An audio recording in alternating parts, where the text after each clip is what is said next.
Welcome to Infidelity Tales Lab.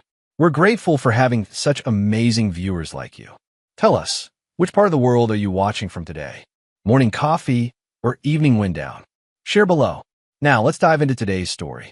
Chapter 1. Stolen Moments. Russell Vaughn adjusted his cufflinks, staring at his reflection in the mirror. At 35, he'd built a reputation as one of Boston's most respected architects, known for his innovative designs and unwavering principles. The scar above his right eyebrow, a souvenir from his military service, only enhanced his intimidating presence. He wasn't a man who compromised, especially on loyalty. The call from his friend Parker had come at an inconvenient time, just hours before his wedding reception, but the urgency in Parker's voice convinced Russell to meet him at the hotel bar.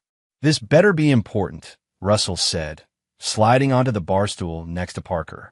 Parker, a private investigator who'd served alongside Russell in Afghanistan, looked uncomfortable. "I wouldn't be here if it wasn't. Remember when you hired me to look into Olivia's family after you got engaged? I found something recent." Russell's jaw tightened. "Recent as in yesterday." Parker slid a manila envelope across the bar. "Her cousin Nolan visited her hotel room. Stayed for 3 hours. They're close. Always have been. Not like this, Russ." Parker ordered another drink. "I'm sorry, man, but you should know before you go through with this." Russell opened the envelope, and his world collapsed around him. The photos showed Olivia and her cousin Nolan in her hotel room, locked in an embrace that left no room for familial interpretation. The timestamp showed 11:23 p.m., less than 24 hours ago. "There's more," Parker said quietly. "I did some digging after I saw this. They have a history, long before you." Russell stared at his wedding ring. The gold band felt like a shackle now. "How long?" "Since they were teenagers. On and off for years, including while you were dating." Russell remembered how Olivia had gushed about her protective cousin Nolan when they first met 3 years ago. How Nolan had given Russell a cold handshake at family gatherings. How he'd catch them whispering and laughing at inside jokes during holidays. "The wedding starts in an hour," Russell said finally, his voice unnaturally calm. "I need you to do something for me." Olivia Preston, soon to be Olivia Vaughn, looked radiant in her wedding dress. At 32, she possessed a graceful beauty that turned heads, with hazel eyes that changed color depending on her mood and auburn hair that fell in loose waves down her back. To the outside world, she was marrying the perfect man, successful, handsome, and devoted. Only Olivia knew the complicated truth. Her relationship with her cousin Nolan Mitchell had always existed in the shadows, a forbidden connection they'd tried and failed to break numerous times over the years. Last night had been a mistake, one final goodbye before she committed fully to Russell. The ceremony had gone flawlessly. Russell had been stoic but loving, his vows making her mother cry. Now, during their reception at the elegant Harrington estate, Olivia was finally beginning to relax. Perhaps she really could leave the past behind and build a life with Russell. "May I have this dance?" Nolan appeared beside her, champagne in hand, his blue eyes, so similar to her own that relatives often commented on the family resemblance, gleaming with mischief. "I don't think that's a good idea," Olivia said carefully, glancing toward Russell, who was deep in conversation with her father across the room. "One dance between cousins? Nobody will think twice." Nolan's smile held a challenge. For old time's sake, against her better judgment, Olivia let Nolan lead her onto the dance floor. At 34, Nolan had the same charisma that had captivated her when she was 16, tall, athletic, with a disarming smile that made people trust him instantly. His construction company had made him wealthy, though rumors of cut corners and shady deals followed him like shadows. As they swayed to the music, Nolan pulled her closer than propriety allowed between cousins. "You look beautiful," he whispered, his breath warm against her ear. "I can't believe you went through with it." "Nolan, please. It's done." His grip tightened. "You'll always be mine first, not his. We both know that." The familiar thrill ran through her, the dangerous, forbidden pleasure of their connection. Without thinking, she smirked and nodded slightly, the gesture small but damning. Neither of them noticed Russell approaching, microphone in hand, his expression unreadable. Chapter 2. The Revelation. Russell Vaughn had never considered himself a vengeful man. In Afghanistan, he'd seen what revenge did to people, how it hollowed them out, leaving nothing but a shell. But watching his new wife dance with her cousin, seeing her subtle nod at Nolan's possessive words, something fundamental shifted inside him. Ladies and gentlemen, Russell's voice echoed through the ballroom, causing conversations to halt and heads to turn. I'd like to thank you all for coming to celebrate with us today. Olivia turned, her smile faltering when she saw the microphone in Russell's hand and the cold determination in his eyes. Marriage is built on honesty, Russell continued, his voice steady. On trust, on fidelity. He paused, scanning the crowd of friends and family members. Which is why I'd like to show everyone the wedding gift my wife and her cousin gave me. Confusion rippled through the crowd. Olivia froze mid-dance, her hand still on Nolan's shoulder. Russell nodded to Parker, who stood by the audiovisual equipment. The lights dimmed, and a projection screen descended from the ceiling, an unplanned addition to the reception decorations. Russell, Olivia's voice trembled as she stepped away from Nolan. What are you doing? The first image appeared on the screen, Olivia entering her hotel room the night before their wedding. Then Nolan following 20 minutes later. The timestamps were clearly visible in the corner of each security camera image. I believe in evidence, Russell said, his voice devoid of emotion. In facts, in truth. The next images weren't explicit, but they told the story clearly enough. Embraces that lingered too long. Nolan pushing Olivia against the hotel room wall, their shadows merging behind the curtains. The final image showed Nolan leaving at 2:17 a.m., adjusting his clothes. A collective gasp filled the room. Olivia's mother swayed dangerously, supported by her husband. Nolan's wife Jessica covered her mouth, tears streaming down her face. I discovered that my bride and her cousin have been carrying on an affair since they were teenagers, Russell announced, his voice growing stronger. Including yesterday, the night before our wedding. You have me follow? Olivia whispered, her face ashen. No, Russell said quietly, finally looking directly at her. I had your family investigated before I proposed. Standard procedure for a man in my position. I found nothing then. Parker was simply completing his final report when he captured these images. Call it unfortunate timing. Nolan stepped forward, hands raised placatingly. Look, man, this isn't what it looks like. We were just what, Nolan? Russell's voice cut like steel. Discussing construction plans in her hotel room at midnight? Planning my surprise party? Please enlighten us all. Jessica Mitchell approached her husband, her voice breaking. How could you? With your own cousin? The room descended into chaos. Accusations, denials, tears. Russell stood in the center, immovable, as Olivia's carefully constructed world collapsed around her. There's more, Russell said, raising the microphone again. The room gradually quieted. My investigations revealed something else.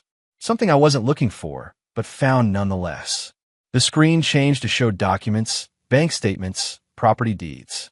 It seems Nolan's construction company has been funding its operations through an interesting arrangement with Olivia. For the past 5 years, while she worked as financial advisor for Summit Investments, she's been directing her clients' money into her cousin's failing projects. Fresh shock rippled through the crowd. Olivia's boss, who'd been invited to the wedding, stood abruptly. I have provided copies of all this evidence to the relevant authorities, Russell continued calmly. They should be arriving shortly to ask some questions. As if on cue, several serious-looking individuals entered the ballroom, their badges visible.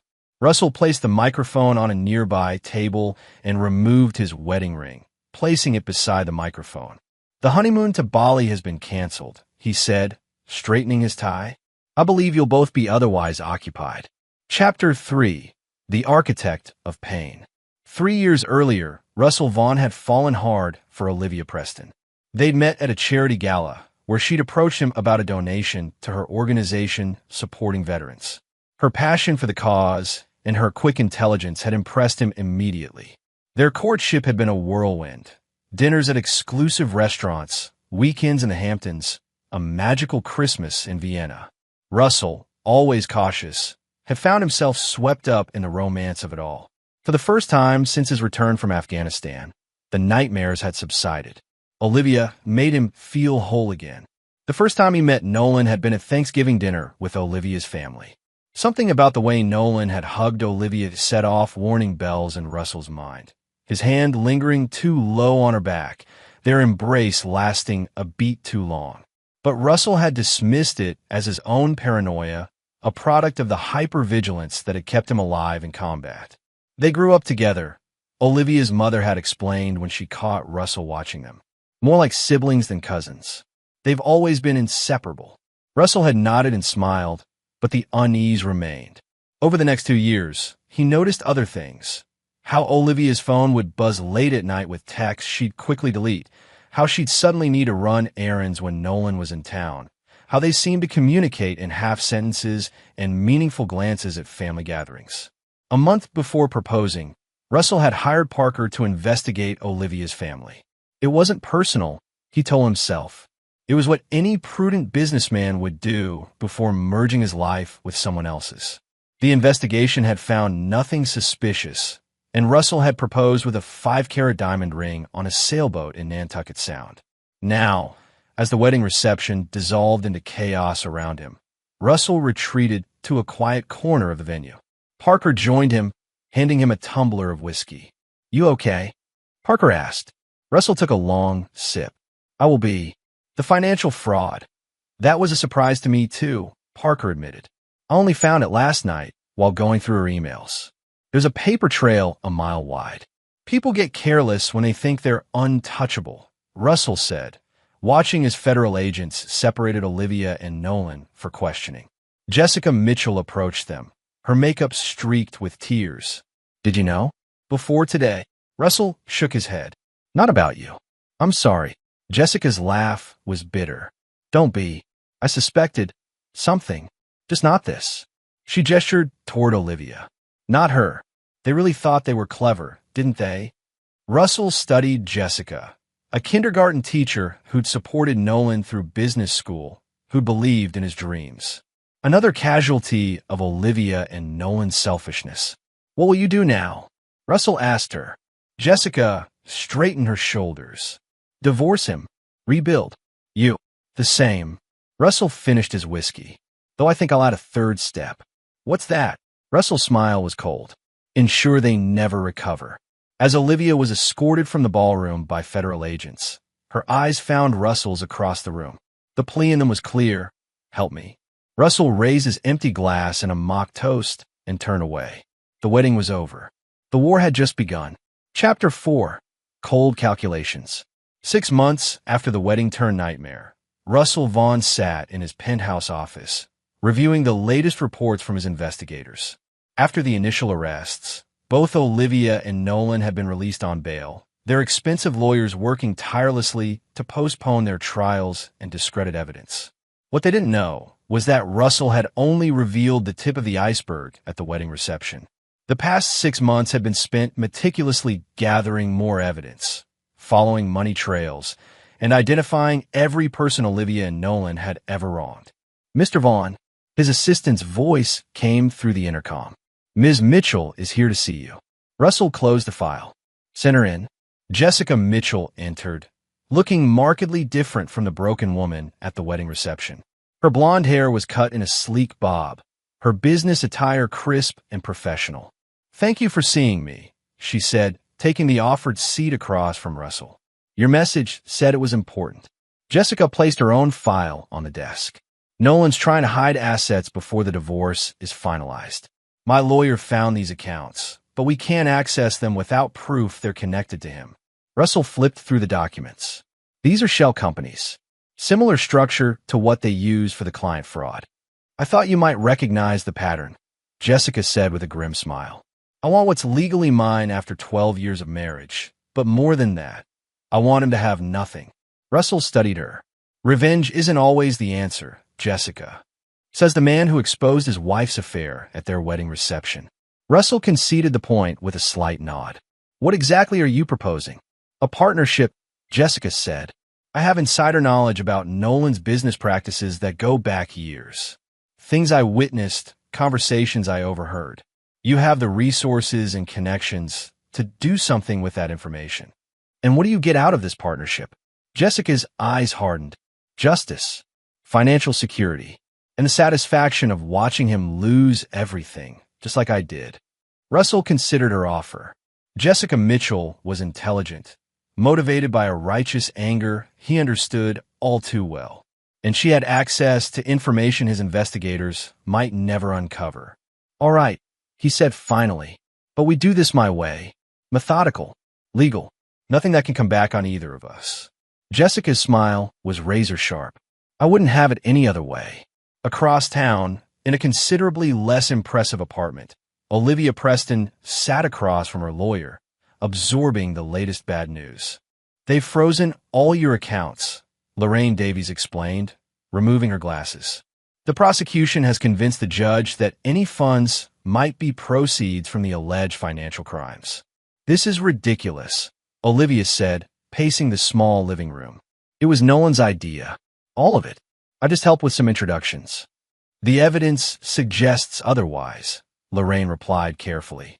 The emails we've seen show you actively recruiting clients whose funds were then diverted to Mitchell construction projects. Olivia collapsed onto the sofa.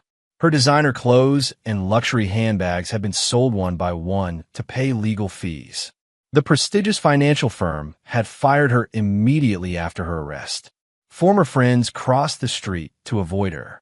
This is Russell's doing, she said bitterly. He won't stop until he's destroyed me. Mr. Vaughn provided the initial evidence, Lorraine acknowledged, but the federal prosecution has built their own case. They're offering a deal if you testify against your cousin. Olivia laughed humorlessly.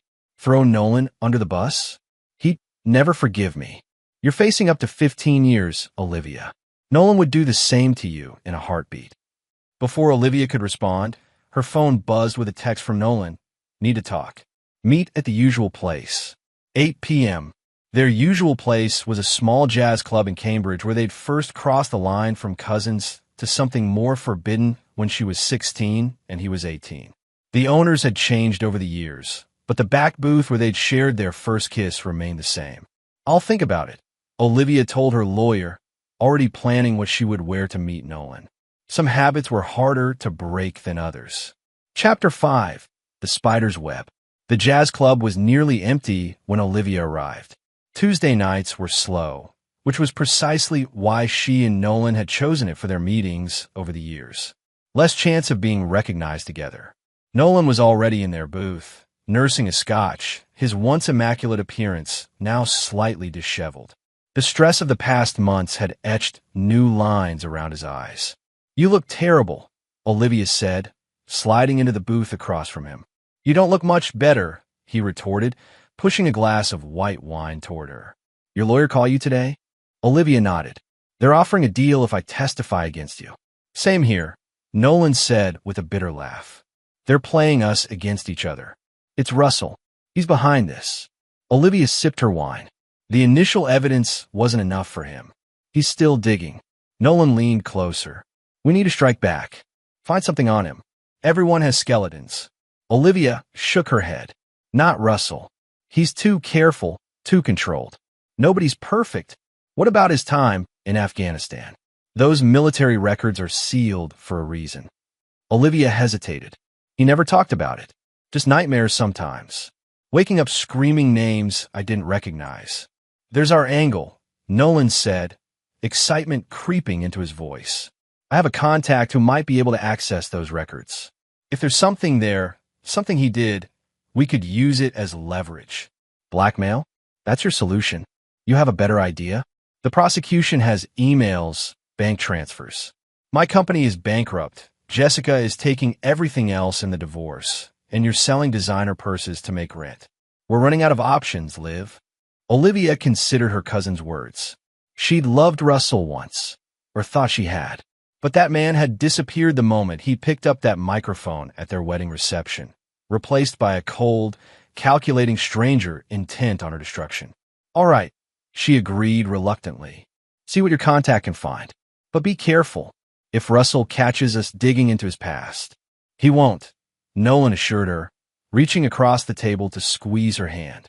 We just need one piece of leverage, something bad enough that he'll back off to keep it quiet. Neither of them noticed the woman at the bar, nursing a drink and discreetly angling her phone to capture their conversation. Back in his penthouse, Russell reviewed the audio recording Jessica had sent him. The quality was excellent. Every word of Olivia and Nolan's conversation clearly audible. Military records? Parker said, frowning as they listened. That could be problematic. Only if there was anything to find, Russell replied calmly. My service record is exemplary. The classified missions were all sanctioned operations. Still, the fact they're looking into it means they're desperate. Desperate people make mistakes. Russell nodded thoughtfully. Let them chase ghosts. Meanwhile, we'll continue with the plan. He turned to Jessica, who sat rigid in her chair. Well done at the club. They didn't suspect a thing. Jessica's expression was conflicted. It feels wrong somehow. Spying on them. Having second thoughts? Russell asked, studying her carefully. No, Jessica said after a moment. Just not used to this world of surveillance and deception. Unlike some people, apparently. Russell understood her meaning. Unlike Olivia and Nolan, who have been living double lives for years. The next phase begins tomorrow, Russell said, closing his laptop. Lorraine Davies will present the prosecution's latest offer to Olivia. And your divorce attorney will suddenly discover new evidence of Nolan's hidden assets. And then, Jessica asked. Russell's smile didn't reach his eyes. Then we watched them turn on each other. Chapter 6, Betrayal Begets Betrayal. The conference room at the federal prosecutor's office felt suffocating.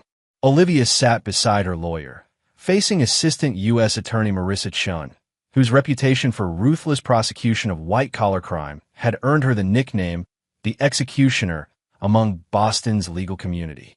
Ms. Preston, Chun began, sliding a folder across the table. We've uncovered additional evidence linking you to 6 more fraudulent investment schemes. The potential sentence has just increased to 25 years. Olivia's hands trembled as she reviewed the documents. Emails she'd forgotten writing. Bank transfers she'd authorized. Client meetings where she'd specifically recommended Nolan's construction projects as guaranteed returns. This is just a fraction of what we have, Chun continued. But we're still willing to offer the same deal. Testify against Nolan Mitchell, and we'll recommend 7 years, eligible for parole in 5. Lorraine squeezed Olivia's arm. We should consider the offer, given this new evidence. Olivia's mind raced. 25 years. She'd be nearly 60 when released. Her life, everything she'd worked for gone. What exactly would I need to testify to? She asked finally. Chun smiled thinly. That Mitchell was the mastermind.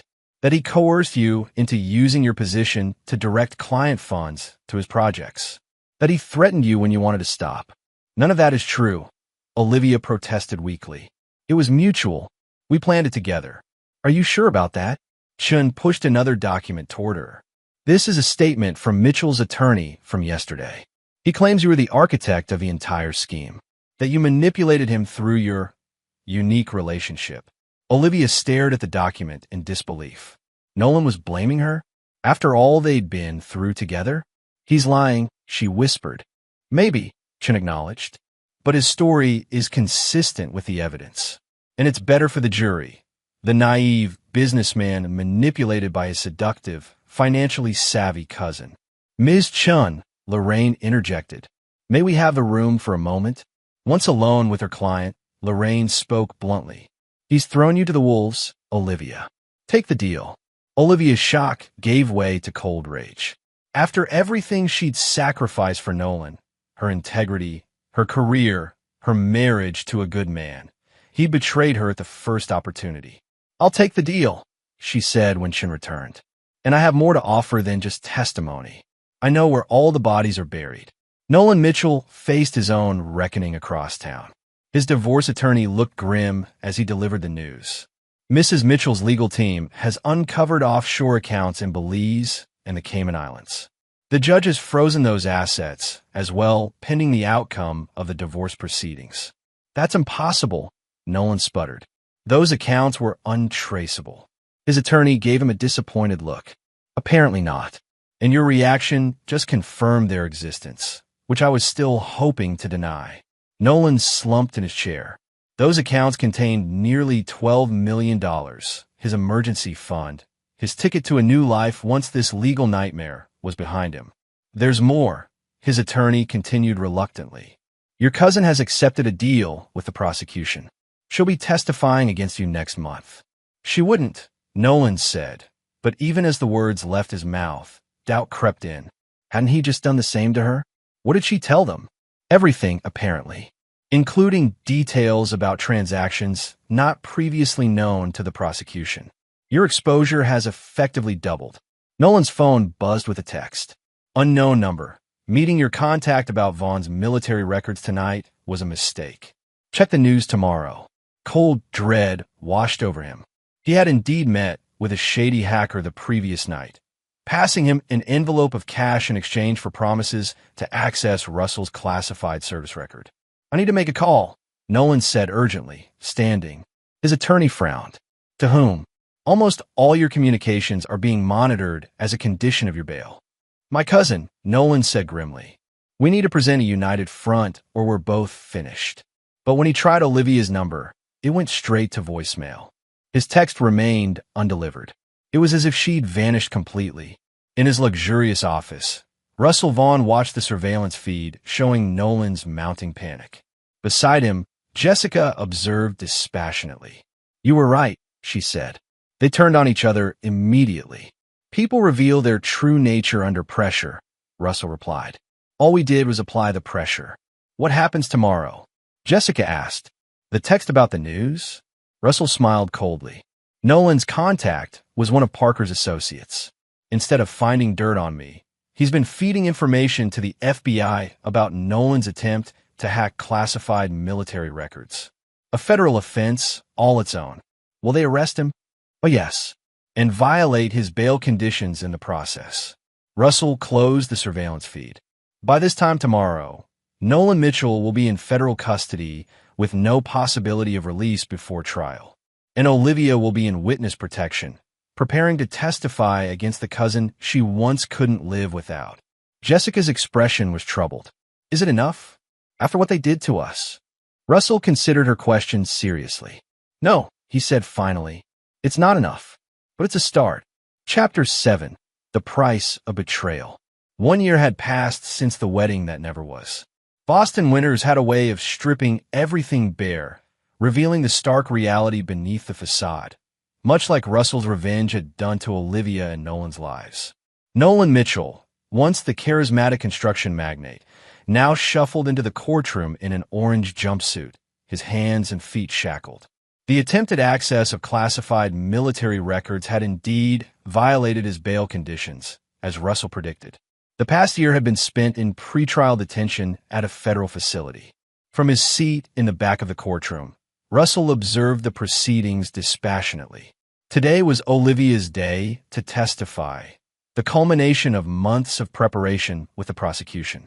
When she entered, Russell barely recognized her. Gone was the confident, stylish woman he'd once loved.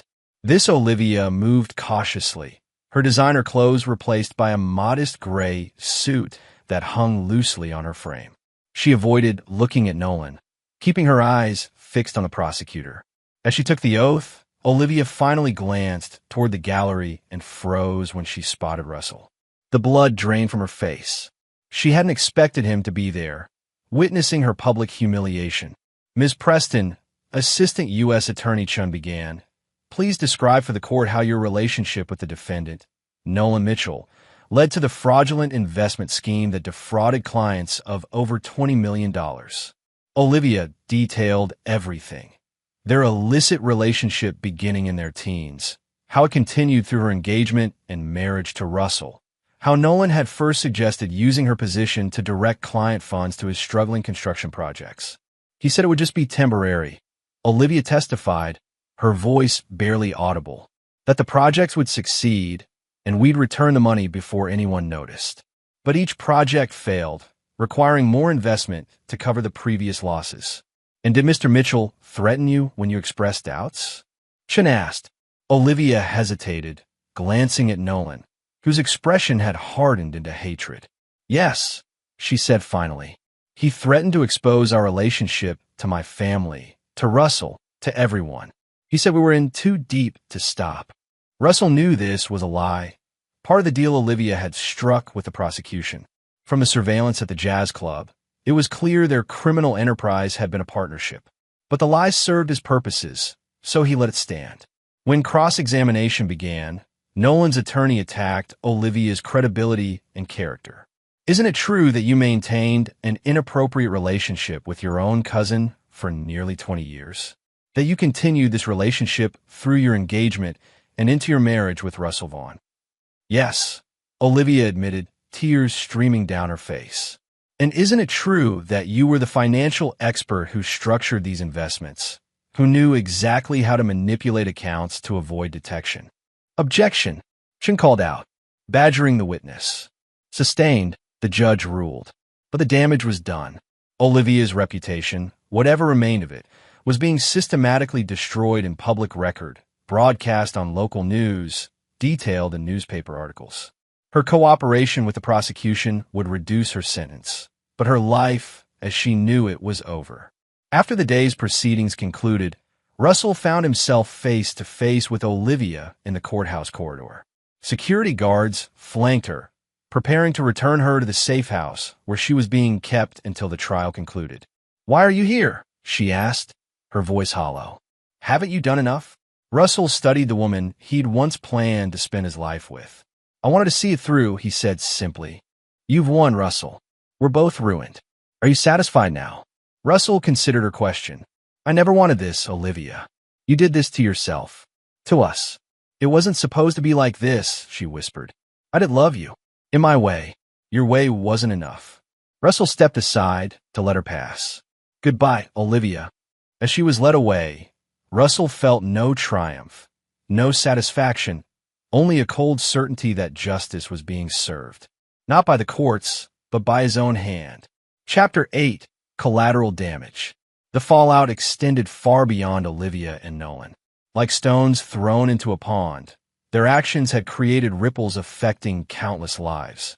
In a small conference room at the FBI field office, Russell met with several of Olivia's former clients, people who had trusted her with their life savings, retirement funds, children's college accounts, people who had lost everything. "The receiver has recovered approximately 30% of the missing funds," Russell explained to the group. "My foundation will be covering another 40%. "Why would you do that?" asked Eleanor Winslow, a 70-year-old widow who had invested her late husband's life insurance with Olivia. "You're not responsible for what she did." "No," Russell acknowledged. "But I brought her into your lives. I vouched for her character at client events. That carries its own responsibility." What Russell didn't say was that this gesture, committing nearly $8 million to help Olivia's victims, was also part of his revenge. He wanted her to know that he was repairing the damage she had caused, that he was strong enough to clean up her messes. It was a power move disguised as charity. After the meeting, Jessica Mitchell waited for him in the lobby. "That was a generous thing you did," she said as they walked to his car. "It was the right thing," Russell replied. "How did your meeting go?" Jessica's smile was satisfied. "The divorce is final. I get the house, half his remaining legitimate assets, and most importantly, full custody of our daughter." Russell nodded. In the chaos of destroying Olivia and Nolan, it was easy to forget that a 10-year-old girl was caught in the crossfire. Madeline Mitchell had lost her father to prison and nearly lost her mother to depression in the aftermath of the scandal. "How is Maddie handling everything?" Russell asked as they drove through the city. Jessica's expression softened. "Better than expected. Children are resilient. She asks about him sometimes, but the therapist says that's normal." "And you? How are you handling everything?" Jessica was silent for a moment. Over the past year, their partnership had evolved into something more complex than revenge co-conspirators. Not quite friendship, not quite romance, but something built on mutual understanding and respect. "I'm rebuilding," she said finally. "My new counseling practice is doing well. The divorce settlement gives us financial security. But sometimes I wake up at night wondering if we went too far." Russell's hands tightened on the steering wheel. They betrayed us in the worst possible way. Jessica, they deserved everything they got. Did Maddie deserve to lose her father? Did Olivia's elderly parents deserve to have their retirement fund wiped out when her legal fees exceeded her resources? Collateral damage, Russell said, but the words sounded hollow even to his own ears. That's a military term, Jessica observed. Acceptable losses in pursuit of a strategic objective. Is that how you see all this? As a war? Russell pulled the car into a parking space and turned to face her. When Olivia and Nolan betrayed us, they declared war. I just finished what they started. Jessica studied him, her expression troubled. The thing about war, Russell, is that it changes everyone involved, even the victors. In his cell at the Federal Detention Center, Nolan Mitchell received a visitor, his first in months, since his former business associates and friends had abandoned him one by one. You have 15 minutes, the guard announced, leaving Nolan alone with his attorney. The verdict will come down next week, the lawyer said without preamble. It doesn't look good. The prosecution's case is airtight. Because my own cousin sold me out, Nolan said bitterly. Mr. Mitchell, I need you to understand the gravity of your situation. You're facing up to 30 years. There's still time to consider a plea deal. Nolan laughed humorlessly. What's the point? My company is gone. My wife divorced me. My daughter doesn't answer my letters. What exactly am I preserving my freedom for? The attorney slid a document across the table. This arrived at my office yesterday. I'm legally obligated to share it with you. Nolan scanned the document, his face paling. This is from my daughter's school. They're revoking her scholarship. Apparently, the school foundation recently received a significant donation from Vaughn Architects, with the stipulation that any relatives of yours should be disqualified for financial aid. Nolan crumpled the paper in his fist. He's going after my daughter now? That's crossing a line. There's more, the attorney said grimly. Your mother's assisted living facility is under new ownership, the Vaughn Foundation. Her lease isn't being renewed. He can't do this. Legally, he can. There's nothing explicit connecting these actions to your case. On paper, it's just business decisions. Nolan's mind raced. Russell Vaughn wasn't just content with destroying him and Olivia. He was systematically erasing any support system they might have, ensuring they would never recover, even after serving their sentences. Give me a meeting with the prosecutor, Nolan said abruptly. I have information they might be interested in. About other projects. Other investors. You mean other crimes? The attorney raised his eyebrows. That would only increase your own legal exposure. Not if I get immunity for cooperation. There are people involved who make me look like a saint. People with real money and power. It was a desperate gambit, but Nolan was a desperate man. If he couldn't fight Russell directly, perhaps he could at least ensure that others went down with him. What Nolan didn't know was that his attorney was on Russell's payroll, and every word of this conversation would be relayed back to him before the day was over. Chapter 9. Ashes and Rebirth. The gallery was packed for the sentencing hearing. After weeks of testimony, mountains of evidence, and failed last-minute attempts to implicate others, both Olivia Preston and Nolan Mitchell had been found guilty on all counts. Russell sat in the back row, watching the proceedings with a detached calm. The past 18 months of his life had been devoted to this moment, the culmination of his meticulously orchestrated revenge. Judge Harriet Langford, known for her no-nonsense approach to white-collar crime, addressed the defendants. The court has reviewed the pre-sentencing reports, character references, and statements from the victims. The scale and duration of this fraud scheme is among the most egregious this court has ever seen. Olivia stood rigid, eyes forward, refusing to show emotion.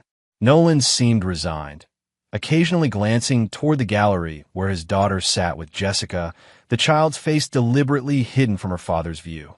Ms. Preston, the judge continued, despite your cooperation with the prosecution, the fact remains that you violated the trust of clients who relied on your expertise and integrity. This court sentences you to 12 years in federal prison, with the possibility of parole after 8 years.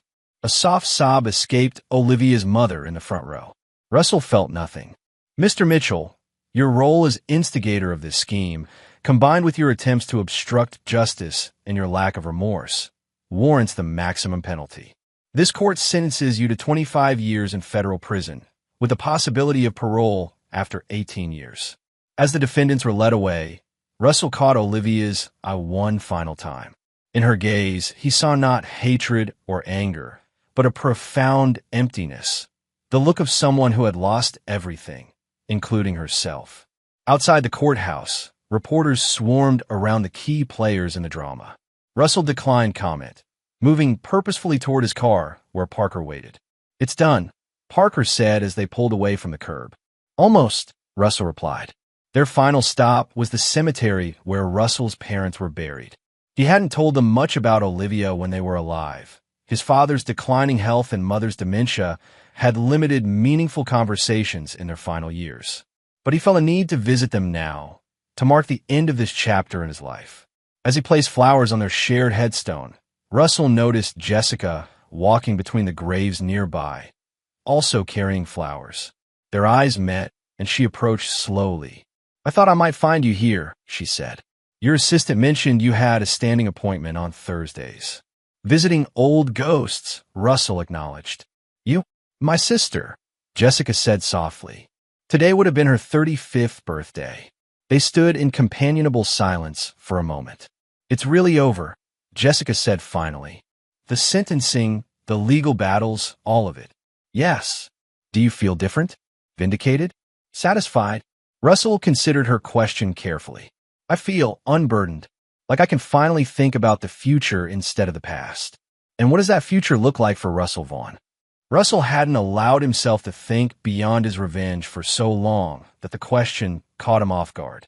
His architectural firm was thriving. His foundation was making a difference for veterans. Financially and professionally, his future was secure. But personally, the emptiness surprised him. "I don't know," he admitted. "What about you and Maddie?" Jessica's smile was cautiously optimistic. "We're healing, moving forward. Her therapist thinks the worst is behind us." They walked together toward the cemetery gates, the late afternoon sun casting long shadows across the grounds. "I have a confession," Jessica said suddenly. "I've been offered a position at a counseling center in Chicago. A fresh start, away from the gossip and the history. I'm considering taking it." Russell felt an unexpected pang at the thought of her leaving. Over the past 18 months, Jessica had become the one person who truly understood what he'd been through, who had walked the same path of betrayal and revenge. "You should take it," he said, meaning it. "You and Maddie deserve a new beginning. What about you? Will you stay in Boston?" Russell looked out over the city skyline in the distance. Boston had been his home, the place where he'd built his life, his career, his brief marriage. Now it felt haunted by memories he'd rather leave behind.